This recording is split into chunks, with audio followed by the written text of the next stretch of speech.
Hello everybody, welcome back for another video. Hope you're all doing well and that you're all having a fantastic day. Likes, comments, and subscriptions help out the channel more than you could imagine. I'm still away, still traveling, so welcome back to another I don't know why there was such a dramatic pause there. Welcome back to another News I Missed, where I go over all the crazy things in this space that I missed. And without further ado, let's jump right into it. Earlier this month, the Binance CEO said at the Singapore FinTech Festival that high taxes will probably destroy the crypto industry within India.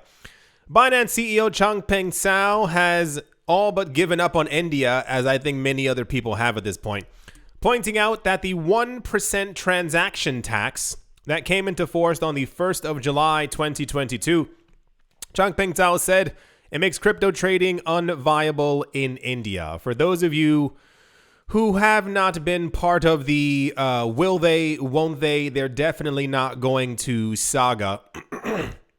There are a lot of countries on the planet who use fiat currencies. They all use fiat currencies. Part of the issue is that some of them are worse off than others. India is one of those places who has a very weird, fluctuating, not always stable and not always or never as strong, air quotes, as the United States dollar. By the end of 2017, a number of world governments, we heard, were not too happy with the cryptocurrency space. They didn't care for Bitcoin. They thought Bitcoin was for criminals and ladies of the night. You name it. They kept on saying it over and over. However, one place was more vocal than all the rest, and that was India. The issue here is that the Indian government has been trying to get finances under control for a while. I have watched many a documentary and even heard from friends who have lived in India, lived as in past tense, and they tell me that allegedly corruption is quite high. So, on the news that there was a new money on the block and people were choosing to use that as opposed to the old system. India was one of the very first countries to announce that they would be banning cryptocurrencies. They didn't like it. They thought it was terrible.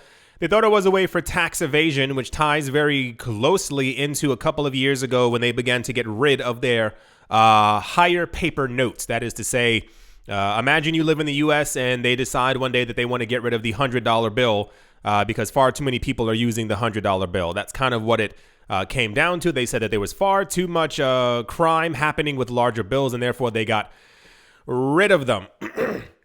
Part of the issue is that the internet exists, and the world is more connected than ever before, as everyone keeps on saying. And people realized quite quickly that despite any opposition from the government, that they still were actually able to use cryptocurrencies. I made sure to have these open. This is an article from 2018. RBI's ban on cryptocurrency trade from today. What Indian Bitcoin holders can do. This is from 2019. It says India mulls a ban on cryptocurrencies. For those of you who weren't here before, the government kept on announcing that they were going to ban it, but did not ban it. Part of the problem was that every time that they did announce that they were going to ban it, the cryptocurrency market would fall. None of these papers, things signed, nothing ever actually got to Parliament to actually ban cryptocurrencies. So it was just a multi-year long effort by the government to terrify people from simply not getting into the market. It says India plans to bring law to ban cryptocurrency trading. This is September 2020. You kind of get the general idea. India is expected to be a literal economic powerhouse within the next 10, 15 to 20 years. Why, you might ask? At the moment, while other countries, richer countries is the word that I will insert there, actually have lower birth rates. A lot of people don't know that and aren't paying attention to it. Usually, the richer you are, the less kids you actually have. However, in other parts of the world, that aren't faring so well economically in this thing that we call capitalism. People there tend to have more children. It's just how society works. I can't give you an explanation for it. And India's population is expected to explode to 1.5 billion people in just one country within the next 10, 15, or 20 or so years. So as speculation arises as to exactly how big the cryptocurrency space is going to be, a lot of people have been jumping into India to try and make sure that they can help politicians or whatever who's else out there to try and get them to understand crypto. Even during the time when we heard that India was going to be banning cryptocurrencies, we heard that Binance, I believe it was Kraken as well, and definitely Coinbase were making the run to India, trying to get in first, to get the paperwork first, to be able to do everything first without everyone else having to, blah, blah, blah, blah, blah, blah, blah. Basically, everyone was expecting that this was going to be, how do I say this? Everyone, including myself, expected that the Indian government was basically lying and they were trying to figure out a way to either gobble up all the crypto for themselves, which is definitely a possibility, or simply like really try and get people not to get into the market. So after about 4 years of them telling everyone that they were going to bring proper, comprehensive laws to the cryptocurrency space and everyone would have a chance and this would happen and so, and they would be banning privacy coins and you couldn't use this, but you could use that, and all these other drafts, all they actually came up with was the taxation law for crypto, which in essence is probably all that they needed to be not even the final nail in the coffin, to be about 15 different nails in the coffin. Why? Their idea is that if cryptocurrencies are allowed within the country, you have to tax every single transaction by 1%. Now, you may remember, especially depending on where you live, the idea is in some countries, if you are buying things, you're at the store, you want to buy a cup of coffee or a new Maserati, and you're essentially swapping out of your cryptocurrency into another object, you then have to pay taxes on it. That's how a lot of countries work. It still doesn't make any sense. It's kind of like swapping, anyway, from the euro to the euro and then having to pay a tax. There's no real reasoning for it except that governments are greedy. But the idea that every transaction needs to be taxed, imagine I send you money and you're supposed to then write that down and record that 1% of that entire transaction is to be paid. And I think this also goes even further to cryptocurrency exchanges. It's nearly impossible to do. Of course, it is possible, but no one wants to have 9,000 sheets of paperwork that they have to hand to the tax man at the end of the year. And that leads us to where we currently are. Speaking at the TechCrunch session, Crypto 22 on the 17th of November in Miami, Changpeng Zhao further pointed out that Binance is engaging with blockchain associations and influential people in India to present the industry's stance before the policymakers, a TechCrunch report has said. It says, if you are going to tax 1% on each transaction, there's not going to be that many transactions, to be honest. I don't think India is a very crypto-friendly environment. They're not. I mean, you don't even have to say the words out loud.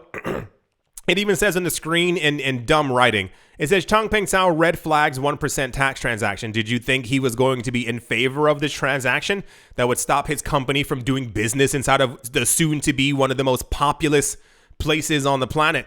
Of course, this makes no sense for the industry. But once again, corruption is everywhere. I mean, you can't say that one government is less corrupt than the other. They're all in the same corruption boat. Part of the problem is we are on the cusp of every country announcing, creating, making their own central bank digital currency. So this isn't a real surprise that they would be doing this.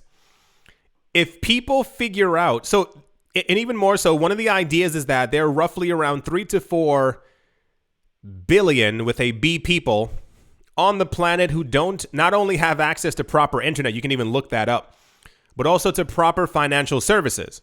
We've gone over this before. This isn't me saying these things because I like the sound of my voice. Banks don't like poor people. They don't like doing businesses with them. We have seen historically that banks tend to usually not even enter certain countries or cities or states or provinces because of the population who might not have enough money for the bank. So the idea is that, once again, for those of you who missed it, the point of Bitcoin is so that everyone has a chance to be in the space. Very big news around 2018, 2019. Someone figured out how to actually send Bitcoin transactions through radio signal. And that was huge. Why is it huge? Because a lot of people, we forget how privileged that we are and all the technology that we have. There are still places on the planet, not many, but there are a few who don't or may not have access to proper internet and or high-speed internet. But what they do have is usually a mobile phone. So them being able to send Bitcoin in the same way that they would send a text or even through a radio signal is quite incredible. This opens up the entire playing field even more so for the 8 billion people on the planet to have some type of a financial system that is completely inclusive for everyone. But people keep forgetting about that. It's usually always, how much money can I make from the market? How quick can I cash out? No one's really paying attention to the actual long-term game here. But alas, that was kind of the idea. While Changpeng Sound maintained his negative outlook on India, first publicly expressed during the Singapore FinTech Festival earlier this month, Binance is still available to Indian users. He said a user could trade 50 times a day, and then they will lose 70% of their money. This is not going to be any volume of an order book type of exchange, so we don't see a viable business in India today. Indian exchanges have witnessed up to a 90% fall in trading volume after the transaction tax on crypto activities became effective in July. I find it always quite interesting, the laws that come into effect. In 30 years, we will look back at these news stories and these laws that were proposed as completely archaic. They already are nonsensical now, but we will look at exactly how corrupt the people in power now were once we are 20 to 30 years in the future.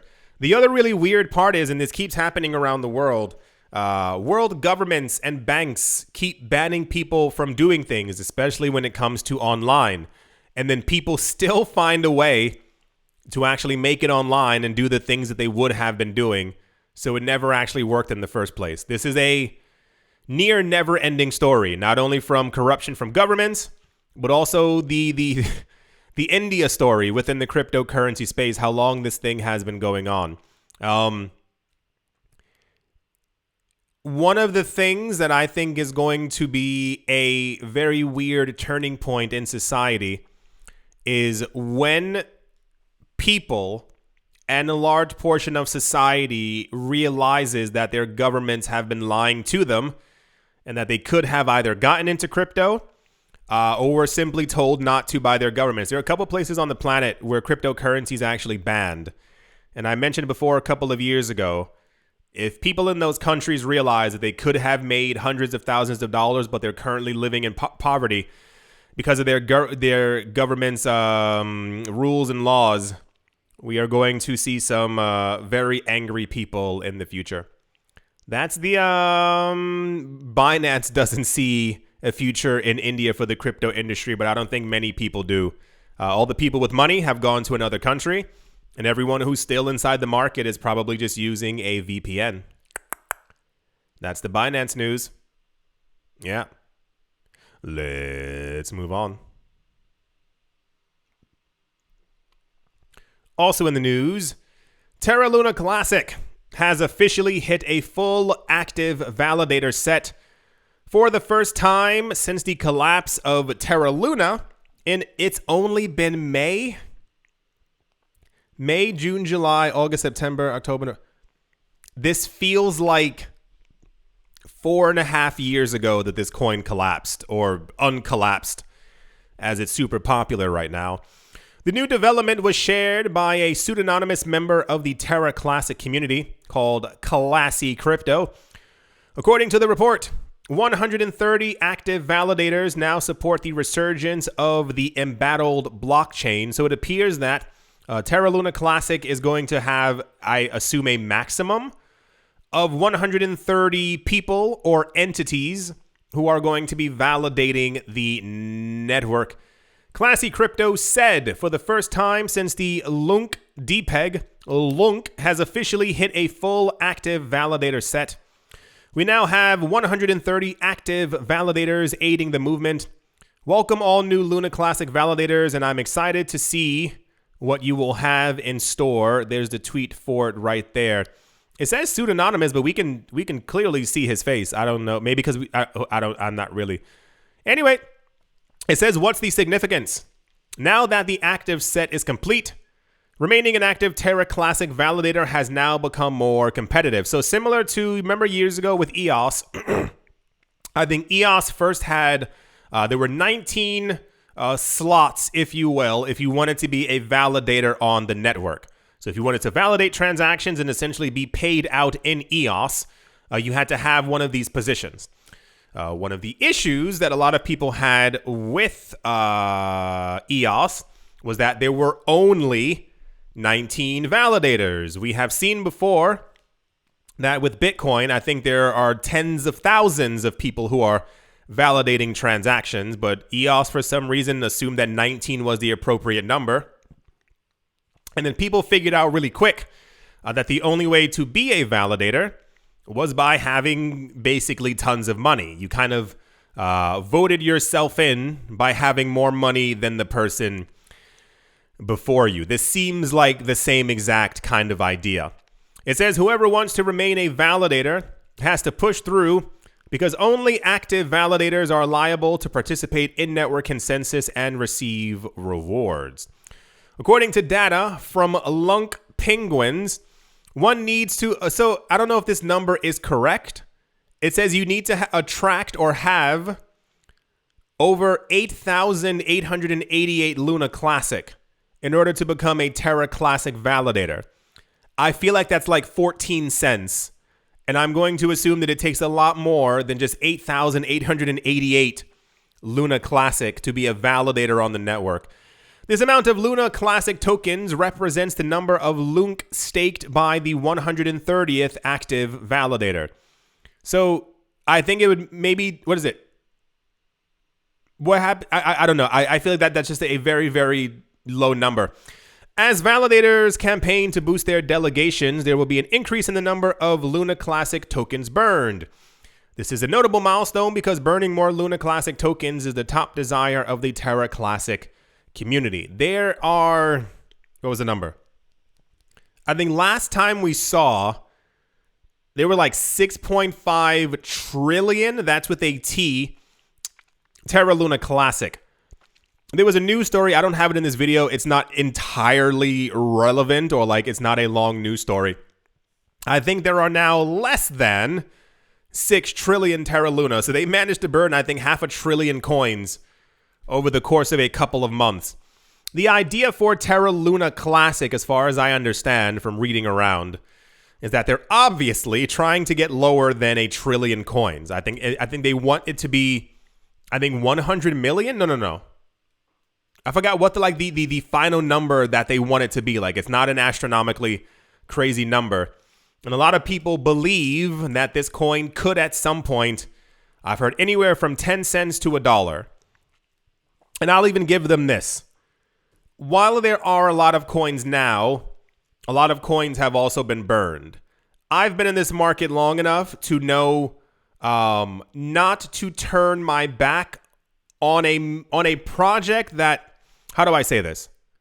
Long story short, at some point I thought Dogecoin was never ever going to go past 1 cent. Ever. And I mean like Dogecoin 2013. Like, there's no way this coin can, 2 cents seemed unfathomable for Dogecoin. And then it got up to 70 cents. I think it just takes time. 4 or 5 years down the line, I can totally see Terra Luna Classic only having 300 billion coins. And then at that point, a 10 cent Terra Luna Classic doesn't seem unbelievable. It's interesting to get, this is like one of the first other real points of Terra Luna Classic news that we've had in a while. Because it's normally, what do you call it? Terra Luna Classic is burned. You can now buy a burger with Terra Luna Classic. This website that sells rings, I was looking around the room for something. I couldn't find anything. Also, like, it's always this kind of weird news. Same exact thing with Shiba Inu. So this is the first, like, actual big update that we've had in a while for the coin. So cool. Good job. If you think you can do it, go do it. That's my mantra and motto in the cryptocurrency space. Unless we see a coin completely fail over and over and over, like many databases, then that's one thing. But if you believe in your heart that your coin can do it, because a lot of coins have surprised me. I also years ago didn't think that Cardano would have made it this far. And look at where we are. That's the Terra Luna Classic news. Yeah. Let's move on. Also in the news, the Australian arm of Big Four accounting firm KPMG. That's a weird photo. It's like an action movie star walking away from an explosion wearing glasses, but it's a coin and it has arms and very long legs. That's a photo. The Australian arm of Big Four accounting firm KPMG could soon be holding executive meetings and closing multi-million-dollar deals with clients in the metaverse, with the firm now exploring how the revolutionary technology can transform its business model. In a recent interview, KPMG's James Mabbott, that is Mabbott, sounds like a song. What song is that? I'm thinking of Method Man. METHOD. Man, that's the one. Yeah. MABBOT. Yeah, see, it sounds the same. Partner in charge at KPM Futures said the firm sees real potential in the technology, creating new and more efficient ways for businesses and consumers to interact with each other. He said, I think the really interesting applications are going to be in the business-to-business context. And I think that that's what he said. That's where money is going to be even more so than the consumer-driven participation, end quote. Mabbott also stated that virtual interactions on metaverse platforms could not only revolutionize client engagement and service delivery, but potentially also open up additional revenue streams for the firm. He said, what we're looking to do is explore the opportunity to create new business models and new assets with technology that fundamentally transforms the way we deliver our services. A lot of these people, I don't know how to, I would try and put it into nice words. Give me like half a second. We saw in 2018 and 2019 that nearly every cryptocurrency exchange ignored us. Why did they ignore us? Because they thought that we didn't have enough money. I remember Coinbase and Gemini and Third Exchange. It wasn't Binance. Binance has always had the image of like for the people kind of thing. They're more, or try to at least appear to be more down to earth. The entire cryptocurrency market moved in 2017 based on retail investors, everyday normal people who were throwing in a couple $1,000. Of course, there were larger whales, but the majority of the people were everyday normal people who saw this new asset class and jumped into it. In 2018 and 2019, for some reason, cryptocurrency exchanges and banks and New York Stock Exchange and NASDAQ, they ignored us. They said that there would be billions of dollars flowing into the cryptocurrency market, and they thought that it would be coming from institutions. This is where we got the entire idea of regulate us. We need regulations. We need the regulations right now, because they believed that having regulations would cause massive billions and hundreds of billions of dollars to flow into the market, and that the little people basically would have no say in the matter as far as like where the prices are actually moving and whatnot. By the end of 2019, a lot of these things had failed. Remember, Coinbase had it was like an institutional fund, an institutional holding thing. Like, if you had enough money, you can work with us on this particular thing. If you're broke, you can't do it. They didn't say it in such terms, but it was basically written in this way. Like, if you have over 1.5 million, you can do business with us. A lot of these things completely collapsed because here's the greatest part. There's strength in numbers, and we are the strength in the market. There may be one person who is a whale, but they do not control and own everything in the entirety of the market. It's the same exact thing when we had OpenSea first appear. OpenSea and Rarible the idea was anyone who wanted to make an NFT could use the platform. And there was Super Rare and another platform, and even Binance's NFT platform. The only way to get on that was by being a well-established brand name artist who already had sold tens of thousands of pieces. And those platforms also collapsed as well. Why? Because you need us. You need the normal people in the actual market. So there's now a business shift happening in the metaverse space, where a lot of larger companies are trying to get into the metaverse, but the way that they think it's going to work is basically through very large amounts of money. KPMG believes, it says metaverse explosion will be driven by business to business and not retail consumers. They believe that the major purpose of the metaverse, or the biggest way to make money for everyone, is just doing business inside of these spaces and not people spending 12, 13 hours of their time in these worlds. They will be incorrect, as they always are. I find it very weird that normal people are always discounted for everything. Like, we are never seen as like a force. There are literally more of us than there are of them. It doesn't make a lot of sense. But once again, for some reason, the narrative is slowly shifting. They believe that in the next couple of years, the main purpose of the metaverse will be for them to meet their clients and make deals. But they're discounting the fact that there are going to be hundreds of millions of people using these metaverses and generating tons of money and tons of revenue every single day. So I give it 4 years, good 4.5 years. Pay attention once again. It's going to be the same companies, the same institutions, the same banks who discounted us once before, who are going to try and launch projects and products for us, but no one's going to use them. Because I don't get how. This is why I think that Binance became the largest crypto exchange on the planet. Every other exchange left us out of everything. You have to remember this. We were basically told, you can't use this, you can't use that, you can't use this, you can't use that. Oh yeah, that one feature on the website, yeah, go for it. That's for normal people. Everything else was expected to, the space was expected to be the biggest thing in the entire world, completely driven just by billionaires. So that's why a lot of times, like when you see, like even for the FTX like collapse news, it's like, oh yeah, there's tons of institutional investors who aren't going to be putting their money. So what? Who cares? We made it so far with them only being a fraction of our market.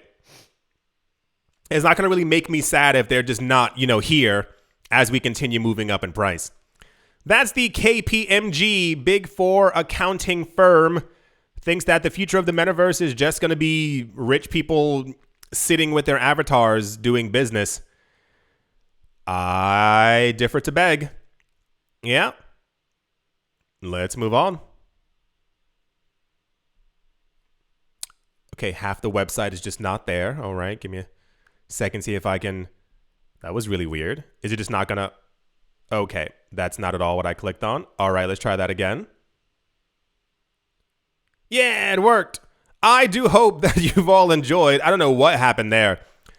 I do hope that you all enjoyed. I do hope that you all are having a great day, a great morning, great afternoon, great evening, wherever you are, wherever you might be. I do hope it's absolutely fantastic. Thank you all once again for watching, listening, supporting, liking, and or commenting. I do appreciate it very much. And I will most certainly be talking to you all soon. See you.